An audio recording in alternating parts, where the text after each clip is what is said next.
In the heart of a bustling town in Nigeria lived a boy named Chuka. He was only 14, quiet and hardworking, but he had a face that made people stare and whisper. His nose was wide and crooked, his eyes slightly crossed, and a long scar ran down his cheek, a souvenir from a childhood illness. People didn't see Chuka, they only saw what they believed was ugliness. Chuka lived with his widowed mother in a one-room shack and worked as an apprentice at a carpenter's shop after school. He was honest, even when it hurt, and kind in a way that didn't need praise. But in his neighborhood, people didn't look at his heart, they only saw a face they didn't like, and from that, they imagined things that weren't true. One hot afternoon, after a long day sanding wood and cleaning tools, Chuka was walking home with sawdust on his shirt and sweat on his brow. His hands were in his pockets, his head down, as usual. As he passed through a busy street, a woman's voice pierced the air. "Thief. My phone." Somebody stop him. People turned.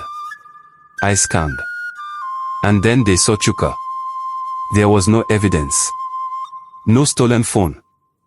Just a scared boy with a scarred face and crooked eyes. "That's him," someone shouted. "I saw him looking suspicious earlier," another added. In seconds, a crowd surrounded him. Fists flew. Sticks hit. Nobody. From countryside to the cosmos. In a quiet corner of the countryside, where the wind whispered through the tall grass and the days moved slow like honey, lived a young black man named Elijah. He was tall, strong, and thoughtful, with eyes that always seemed to be dreaming of something more. By his side was his beautiful wife, Adiasa, her dark skin glowing in the sun, and her braided hair flowing like rivers of ebony. They had a little daughter, full of laughter and wonder, with curls like soft clouds and eyes that sparkled with curiosity. Life was peaceful, too peaceful. Day after day, Elijah looked out at the same fields, the same trees and the same sky.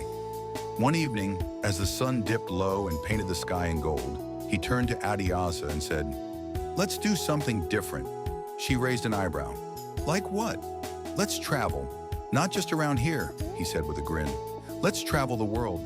"No, let's travel beyond it. To the moon, to the sun. Let's show our daughter what dreams really look like." And just like that, their adventure began. With hearts full of hope and a little magic in their souls, the family took off. They soared through lands of red sand and tall mountains, through emerald jungles and glowing cities. They danced with northern lights and sailed across oceans that sang lullabies. The moon welcomed